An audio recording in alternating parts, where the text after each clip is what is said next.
sorry sorry sorry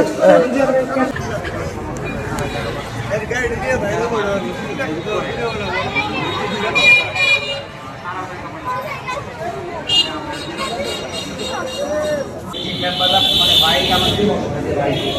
তো bike লাভার আমরা বুঝি যে বাইক অ্যাক্সিডেন্টের কষ্টটা তো আমার কাছে একটা বাইক যদি তার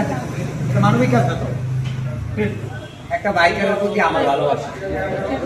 I love bike I love bike আমি বাইক ভালোবাসি বাইকারও ভালোবাসি তার একটু টাকাও হবে না তার পরিবারের জন্য চিকিৎসার দায়িত্ব হবে চিকিৎসা করে দেবেন 5 লাখ টাকা কষ্ট পায়ের চিকিৎসা করে দেবেন আবার যদি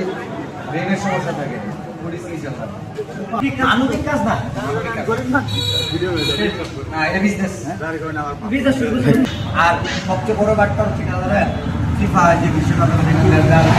3 টাকা করে নিচ্ছে চেয়ার 50 টাকা চেয়ার নিয়েছে 150 টাকা আর ওরা একটা চেয়ার বেচতো 9 লাখ মাত্র 1.5 ঘন্টা খেলা হবে ফিফা যারা বসে আর কি শোনে শুধু বসার জন্য কয়েক মিনিট কথা বলছ না এটা তো ঠিক আপনি কেউ এখানে খেলা দেখতে যাবেন না যতক্ষণ আমরা দেখে আসি বলবো কি বাট করলো তোমার কোম্পানি আর বেশি কই আছে না না ভাই আল্লাহ ভাই আমাদের মানে কি করে ভাই